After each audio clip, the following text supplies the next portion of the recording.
esta segunda geração de servos do Senhor a servirem na música e no louvor. Aleluia, louvado seja o Senhor. Advento, o tema da mensagem é Advento entre a promessa cumprida e a promessa que virá. Entre a promessa e a esperança, diz ali nesta apresentação. Estamos novamente no tempo de Advento. Este é o primeiro domingo do Advento. 4 domingos até o Natal, nas igrejas protestantes evangélicas, celebra-se. Em algumas casas, nós que temos uma influência germânica, acende-se a primeira vela, das velas da coroa, em que apontam os 4 domingos até aquele momento em que no calendário, sabemos que não foi assim, mas no calendário se comemora o nascimento de Jesus Cristo. Então entramos numa estação singular, uma estação única. Mas a igreja cristã é chamada a recordar, a esperar, a vigiar e a se alegrar no significado do Advento. Apenas como introdução, Advento, a palavra vem do latim adventus, que significa chegada ou vinda. E no contexto cristão, especialmente nas tradições protestantes evangélicas, o Advento é o período das 4 semanas que antecede o Natal. Mas o Advento não é apenas um período litúrgico ou um período de calendário.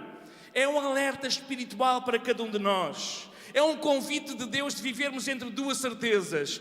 A primeira, a vinda de Jesus já aconteceu. Mas a segunda, a vinda de Jesus ainda acontecerá. E nós vivemos entre estas 2 promessas. Uma já cumprida. Deus se fez homem, Jesus veio, o Messias veio para nos resgatar do pecado, da eternidade longe do Pai. Mas Ele voltará. Ele prometeu voltar, buscar a sua igreja. E nós dizemos, Maranata, vem Senhor Jesus. Em muitas igrejas a coroa do Advento ela é iluminada. As suas velas acompanham domingo após domingo. Eu já preguei aqui o ano passado sobre as 4 velas, apenas usando como tema, não vou fazê-lo outra vez. Mas lembrar então que a coroa do Advento tem uma origem luterana, protestante, evangélica, apesar dos católicos depois, alguns anos mais tarde, terem tomado para si, mas a origem é uma origem evangélica, em que na cidade de Hamburgo, Johann Vischern, para ajudar as crianças a contar os dias para o Natal, ele tinha um orfanato, então ele pegou numa grande roda de uma carroça e colocou 24 velas, e umas 4 velas no centro, simbolizando a esperança, a fé, a alegria e a paz. E à medida que se aproximava o nascimento de Jesus, eles iam celebrando isso. Essa tradição mais tarde foi adotada também por outras denominações cristãs, incluindo a Igreja Tradicional Católica em 1925. Mas este pastor, quando criou aquela ideia, ele usa aquela roda de carroça e com 4 velas grandes, 20 mais pequenas nos dias da semana, e com o tempo a prática foi simplificada e agora a coroa tem 4 ou 5 velas, uma para cada domingo do Advento. As velas proclamam, só apenas em termos históricos, para os irmãos terem conhecimento, depois já vamos entrar na palavra, mas as velas proclamam 4 temas essenciais da nossa fé cristã. Esperança, porque Deus é um Deus que cumpre as suas promessas. Paz, porque em Cristo Deus reconciliou Deus e a humanidade. Alegria, porque a salvação se aproxima. E amor, porque Deus nos amou primeiro. No Natal, depois acende-se a grande vela branca, a vela de Cristo, a luz pura, a luz eterna, a luz que dissipa toda a sombra e todas as trevas. Ok, passamos então esta parte de conhecimento geral, ainda que é importante também para os irmãos entenderem. Claro que nós, Igreja Evangélica, mais a Assembleia de Deus, por causa da reação que houve face à igreja dominante, que dominava e que de alguma forma até era uma igreja que sufocava o Evangelho, então houve uma reação muito forte a tudo isto. Eu lembro-me que a primeira vez que eu, depois de casar, os meus sogros, eles cresceram, viveram, e a minha esposa cresceu na Alemanha, e a tradição era muito diferente. Eles tinham muitas velas e nós, que tínhamos vindo do caso dos meus avós, da parte do catolicismo, velas era alguma coisa que não se acendia, e graças a Deus que nós fomos entendendo que não é por causa da vela ou por causa do cheiro da cera, mas acima de tudo se tem um significado, e se nós podemos explicar esse significado, especialmente às crianças, então é tão importante importante e celebramos o Natal com toda a energia. Claro que celebramos a morte do Senhor até que Ele venha, mas celebramos também o Natal, que sabemos que é uma data que depois entrou no calendário cristão. Os cristãos originais, eles não celebravam o nascimento, mas sim a morte de Jesus Cristo. Então vamos à primeira vinda, o Deus que se fez carne, a primeira vinda de Cristo. O Advento leva-nos de volta a Belém. Não vamos ler o texto, porque certamente durante este mês vai ser lido várias vezes. Mas lá, na humildade de uma manjedoura, Deus cumpriu as suas promessas antigas. Numa humilde manjedoura, o Filho de Deus interno, Ele entrou na fragilidade humana. Ele entrou no meio da raça humana. Porquê? Porque Deus amou o mundo de tal maneira que deu o seu Filho único. Deus, o Deus eterno, entrou na nossa história, porque a salvação jamais viria por nossas obras, mas pela graça, e porque somente pela fé nós somos reconciliados com Deus. Na perspectiva evangélica ou protestante, esta primeira vinda está profundamente ligada à nossa soteriologia, que é chamada doutrina da salvação. Então a primeira vinda está ligada à doutrina da salvação, à soteriologia. O Natal, portanto, é mais do que uma lembrança divina, uma lembrança bonita, quero dizer. O Natal é a prova viva de que Deus não se esquece das suas promessas. Deus é fiel às suas promessas para as cumprir. Aleluia! Então o Natal lembra-nos o quê? Lembra-nos que as promessas de Deus foram cumpridas, em que Deus vem até nós, em que Deus busca-nos, em que Deus nos quer salvar. É por isso é que o Advento, quando nós celebramos o Advento e no próximo domingo vamos celebrar a Santa Ceia do Senhor, irmãos, com o coração preparado, porque Deus se fez homem na pessoa bendita de Jesus Cristo. O Filho de Deus habitou entre nós e nós vimos a sua graça, a sua glória manifestada de uma forma humilde. E quando nós olhamos para o menino na manjedoura, aquela manjedoura provavelmente feita de madeira, já apontava para a madeira onde ele seria pregado naquela cruz amarga no Calvário e onde levaria todo o fardo dos nossos pecados, das nossas misérias, para nos resgatar das garras do mundo e do pecado, das garras do inimigo, para o reino da luz. Louvado seja o seu nome. Quando lembramos o menino na manjedoura, lembramos que esse menino é o Cordeiro de Deus. Por isso ele nasceu no lugar onde os animais comiam, onde as ovelhas comiam, onde os cordeirinhos comiam, já apontando para aquilo que seria chamado por João Batista essa denominação, Cordeiro de Deus que tira o pecado do mundo. Advento faz-nos olhar para a manjedoura sem nunca perder de vista a cruz onde Ele pagou o preço dos nossos pecados. Essa foi a primeira vinda. Mas nós estamos, quando olhamos para o Advento, não podemos deixar de olhar para a segunda vinda. A esperança que nos deve fazer vigiar. O Advento nunca olha apenas para trás. O Advento olha também para a frente. E levanta os nossos olhos. Quando falamos do Advento, levantamos os nossos olhos para a nossa bem-aventurada esperança. Jesus Cristo virá. Ele disse que voltaria a buscar a sua igreja. E um dia destes, a nossa casa, apesar de agora à tarde estar mais reduzida, porque os irmãos escolhem vir mais de manhã, mas a verdade é que um dia destes, quer de manhã, quer de tarde, estas cadeiras estarão vazias, espero eu, a não ser que algum que não está a viver preparado venha para o culto e encontre a porta fechada, porque Jesus veio buscar a sua igreja e nós vamos estar na sua presença a glorificá-lo eternamente e prestando glórias, louvor e honra àquele que nos salvou. O Advento nunca olha apenas para trás, olha para o futuro, um futuro que se aproxima. E as igrejas evangélicas, elas, é verdade que o Advento fala de soteriologia, mas o Advento fala também para nós de escatologia. E o que é que significa isso? Significa que a doutrina das últimas coisas irão se cumprir. O Advento acorda-nos para essa realidade. Jesus veio. Milhares de anos esperaram a vinda do Messias e Ele veio. E assim como nós esperamos agora o regresso do Messias, Ele virá. Jesus vem. Quer tu estejas preparado ou não, Ele vem. Ele vem buscar a sua igreja, porque Ele é fiel à sua palavra e vela para a cumprir. E se Jesus ainda não veio, nós sabemos porquê.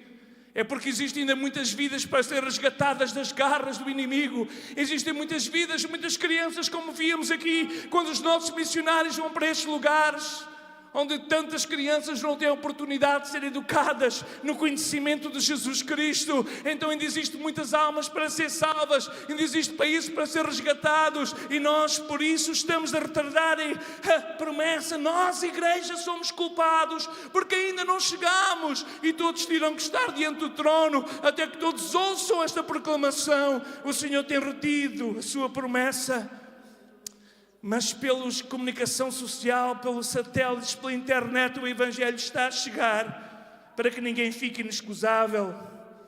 Então vivemos num mundo que oscila entre o medo, violência e incerteza. Mas para nós, igreja, nós temos uma certeza. O futuro para nós tem um dono. O futuro é Jesus Cristo. Ele virá e nós estaremos para sempre com Ele na glória. Aleluia. Pergunta para nós, povo de Deus, é esta: estamos nós a vigiar? Estamos nós a vigiar? Estamos nós a viver como se o Rei chegasse a qualquer momento? Estamos nós em chamas? Estamos nós a fazer o nosso melhor? Estamos nós a contribuir para que o Evangelho chegue mais longe? Estamos nós a trabalhar para sermos encontrados a servir? Oh, bem-aventurado o servo quando o Senhor regressar o encontrar a servir.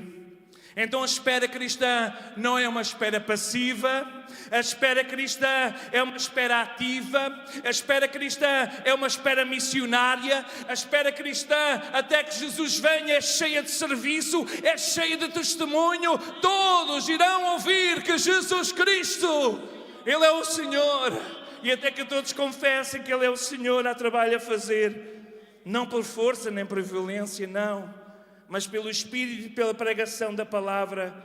Então quem crê que Cristo volta, viva cada dia como se vivesse num campo de missão. Ama a cada dia, prega a cada dia, serve a cada dia, persevera a cada dia nesta expectativa. Jesus vem, Maranata, Jesus vem. E acordamos pela manhã com este pensamento: será que Jesus vem hoje? O que é que eu posso fazer por Ele e para Ele me encontrar a servir? Talvez vai me encontrar de joelhos em oração. Talvez vai me encontrar a planear as minhas finanças para ajudar a obra missionária. Mas há muitas formas de serviço. Ou alguns de vós que têm retido a chamada, se calhar vai ser encontrado a trabalhar e a preparar-se para esse momento. Mas vive com este foco: eu quero servir ao Senhor, eu quero amar mais, eu quero pregar e proclamar mais, eu quero servir e perseverar até ao fim. Mas o advento, a luz, fala da nossa luz e fala do princípio que é sola a Escritura. No advento, os cristãos protestantes voltam especialmente para as Escrituras. Afinal, a nossa fé repousa na palavra de Deus, as promessas dos profetas. E é importante, nós ainda não lemos textos, então vamos ler alguns. Vamos até Isaías 7,14. E é importante para nós percebermos que o advento nos mostra um Cristo que cumpriu, um Deus que cumpriu as promessas em Cristo, e um Deus que vai continuar. Ele continua a velar pela sua palavra para a cumprir.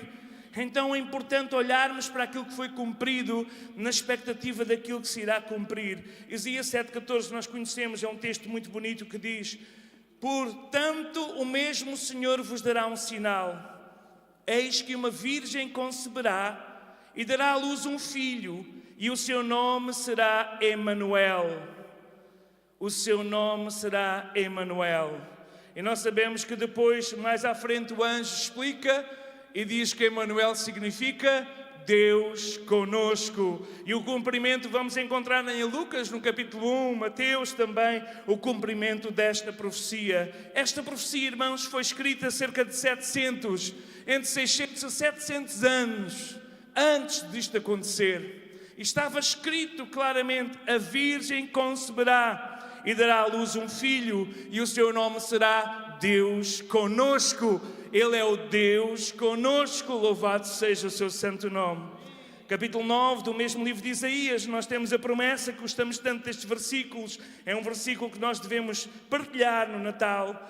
9,6 de Isaías: porque um menino nos nasceu, um filho se nos deu, o principado está sobre os seus ombros e o seu nome será Maravilhoso Conselheiro, Deus Forte, Pai da eternidade e Príncipe da paz. E do incremento deste principado e da paz não haverá fim. Sobre o trono de Davi no seu reino, para o firmar, o fortificar em juízo e em justiça, desde agora e para sempre. O zelo do Senhor dos Exércitos fará isso. Um menino nos nasceu. Isaías estava a ver.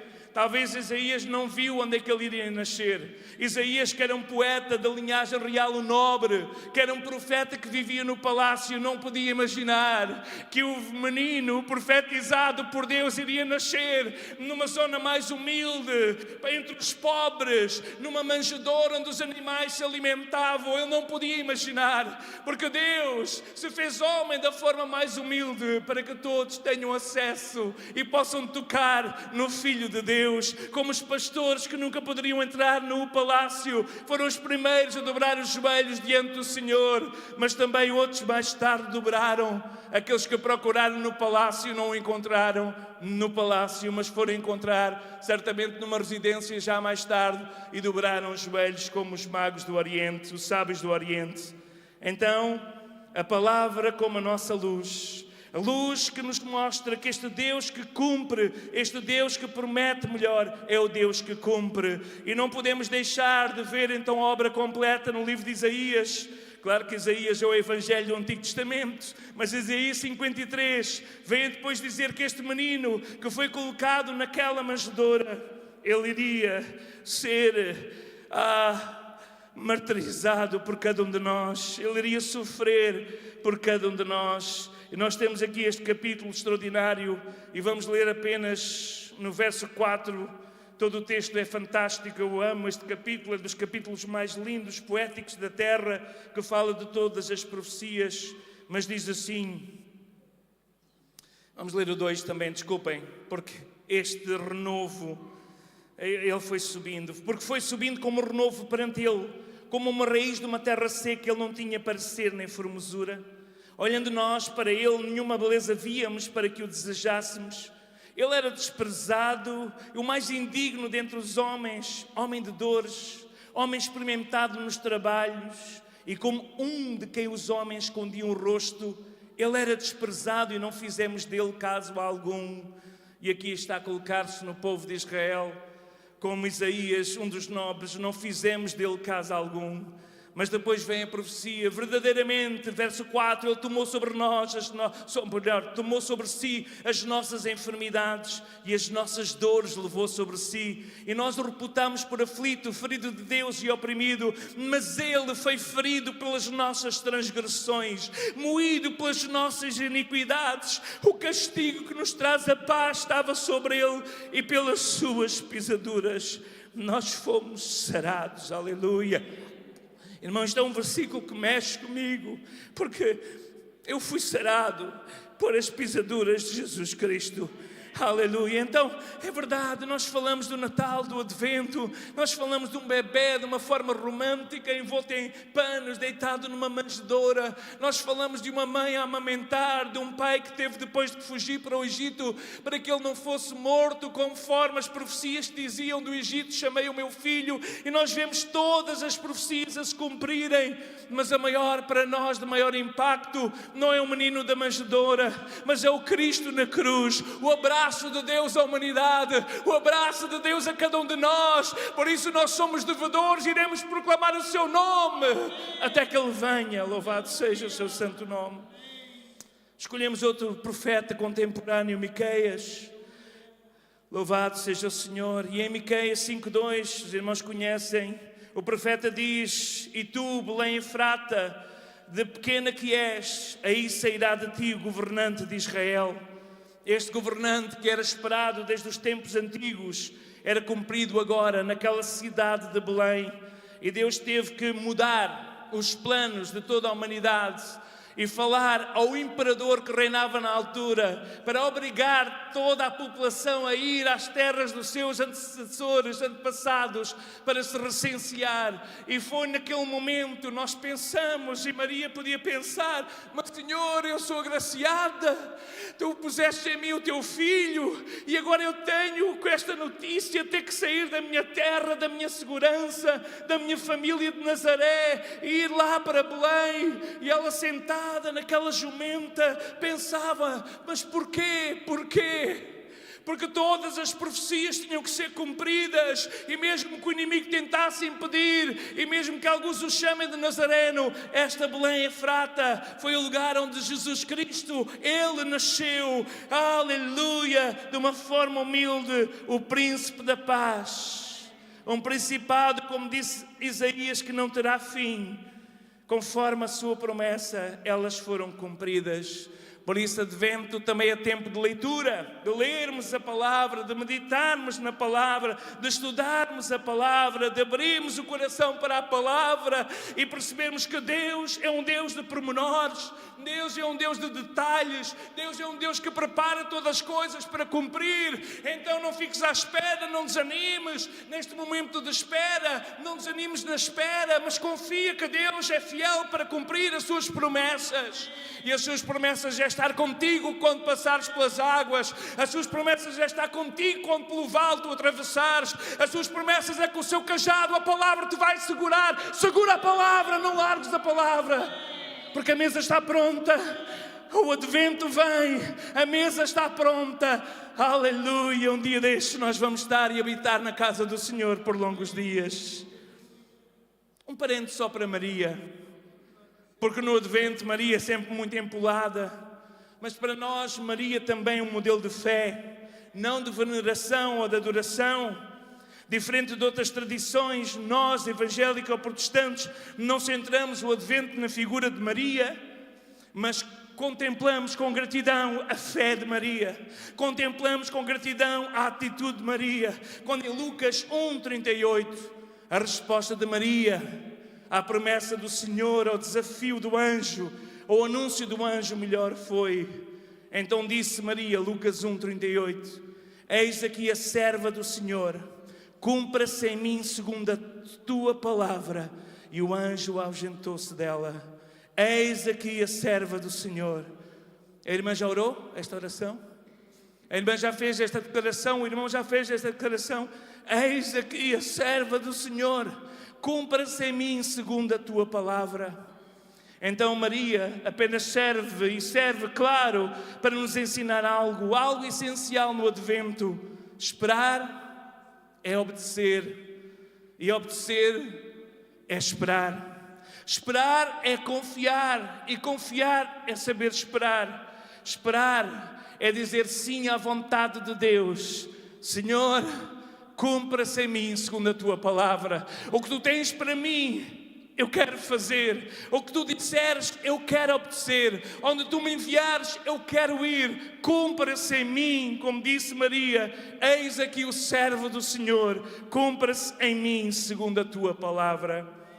Fechando parênteses de Maria, e como conclusão deste breve sermão sobre o Advento.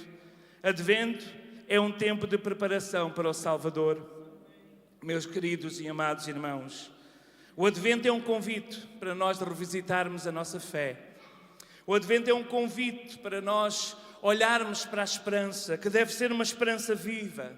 O Advento é nos lembrarmos que a paz que ultrapassa todo o entendimento, o Príncipe da Paz nasceu e quer reinar nos nossos corações. A alegria verdadeira, o amor sacrificial de Cristo, Ele está à nossa disposição, mas mais, Ele espera que nós possamos partilhá-lo e proclamá-lo até que Ele volte, até que Ele venha. Então é tempo de voltar à palavra. É tempo de examinar o nosso coração. É tempo de renovar o compromisso com a missão de Cristo. Um Cristo que se fez homem da forma humilde e que espera que nós possamos tomar a posição como igreja, como aqueles que têm o legado, como aqueles que receberam a sua herança. E Jesus disse, é verdade que tu és Pedro, já foi citado aqui, mas sobre esta palavra, a palavra que Jesus Cristo é o Senhor, o Filho de Deus vivo, eu edificarei a minha igreja e as portas do inferno não prevalecerão contra ela. Então nós celebramos um Deus que veio na pessoa bendita de Jesus Cristo lá na manjedoura. Nós celebramos o Advento, celebramos um Deus que veio, mas aguardamos um Deus que virá. Jesus vem, Jesus vem, Jesus vem. O Espírito está a tentar soprar sobre a igreja e dizer: acorda, igreja, não fiques inerte, não sejas como as cinco virgens que eram desleixadas, que não tinham azeite nas suas vasilhas, que deixaram o azeite esgotar, e na altura em que eles pensavam que tinham que procurar, o Senhor veio, o noivo vem. Mas sejais como as cinco prudentes que tinham azeite na lamparina, proclamavam, mas tinham azeite na vasilha para os tempos onde a proclamação é difícil, e continuavam a esperar o noivo. E veio aquela voz: aí vem o noivo, Jesus vem. Então o primeiro advento projeta o segundo advento, um Cristo que virá um dia destes. Eu estou nessa expectativa. Eu estou nessa expectativa. Simeão tinha recebido uma promessa. Eu não recebi promessa, não quero aqui estar a profetizar, mas Simeão tinha recebido uma promessa que não morreria até que visse o ungido do Senhor. E ele foi ao templo naquela altura. Eu amo Simeão. E Simeão, quando vê aquele bebê, ele deu glória a Deus, porque o Deus se tinha feito homem. Eu não sei se tu estás a viver na expectativa do Jesus que virá. Talvez venha ainda durante o teu tempo de vida. Oh, igreja, acorda, desperta, envolve-te na missão, porque esta missão é para todos nós. E nós celebramos um Deus que virá, adoramos um Deus que está presente no meio da igreja, que nos aviva. Então que este advento nos encontre vigilantes, em fé, dedicados à obra do Senhor e cheios de alegria, a alegria que só Deus pode dar. A espera cristã, termino com a frase que usei sobre a segunda vinda. A espera cristã, ela é ativa, não é uma espera passiva. É ativa, é missionária, é cheia de serviço, é cheia de testemunho. Por isso aproveita as oportunidades, querido irmão, querida irmã, neste tempo de advento, nestes 4 semanas até o Natal, e faz planos para que a mensagem do Natal possa chegar aos teus netos, aos teus filhos, aos teus bisnetos, que eles possam entender a história, mas a grandeza da história de um Deus que desceu as escadas do céu para se misturar connosco na pessoa bendita de Jesus Cristo, e que pegou nos pesos das nossas misérias, dos nossos pecados, e levou sobre si na cruz do Calvário, e oferece vida eterna àqueles que creem nele. Então nós dizemos: vem, Senhor Jesus, e ajuda-me a ser encontrado a servir quando vieres buscar a tua igreja. Vamos ficar de pé na presença do Senhor e vamos reagir à mensagem. Vamos reagir à mensagem. Vamos reagir à mensagem de uma forma em que nós podemos dizer: eis aqui, Senhor. Talvez podemos fazer as palavras de Maria, a nossa querida irmã, mãe de Jesus Cristo, em que ela disse: eis aqui a serva do Senhor, cumpra-se em mim segundo a tua palavra. Lembra-te qual foi a palavra que o Senhor te deu, qual foi a palavra que o Senhor trouxe à tua vida. É verdade, o teu passado, a tua vida está cheia de serviço, e isso não está caído em saco roto, está tudo registado diante do Senhor. O Senhor não está à espera que tu faças na mesma energia que fizestes quando deste da tua vida para servi-lo e para que a proclamação do Evangelho pudesse chegar a toda a criatura. Mas o Senhor te diz nesta tarde: não baixes os braços, mesmo sem a energia que tinhas, que haja o mesmo fogo e o mesmo fulgor, para que a mensagem do Evangelho possa passar, começando por aqueles que estão à tua volta e aqueles que são a tua herança aqui na terra. Por isso, nesta hora e nesta tarde, nós dizemos: Senhor, ajuda-nos. Santo Espírito, ajuda-nos a sermos proclamadores desta verdade, desta grande verdade.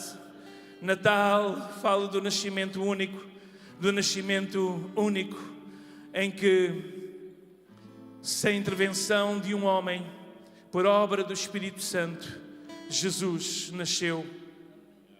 Fala-nos de um Jesus que viveu cumprindo a lei, que viveu mostrando que mais do que religião, Ele procura religação, relacionamentos. E Ele te chama para te relacionares com Ele a cada dia. Que neste Natal, diante da árvore, diante de qualquer lugar, que o maior presente seja a nossa vida, que nos entregamos ao Senhor e dizemos: Senhor, continua a fazer em mim a Tua vontade. Eis aqui o servo do Senhor, seja feito conforme a Tua vontade. Eis aqui a serva do Senhor. É verdade que às vezes servimos e não somos compreendidos. É verdade que às vezes servimos e não somos observados pelos homens, porque Deus está a ver. E Deus conhece o teu coração, a luta que tu tens tido para voltar àquela chama inicial, àquele primeiro amor. O desânimo, as notícias, as conversas às vezes que não ajudam, tem traído aquela e tem tentado apagar essa chama que um dia ardeu na lamparina da tua vida, pelo fogo e o poder do Espírito Santo.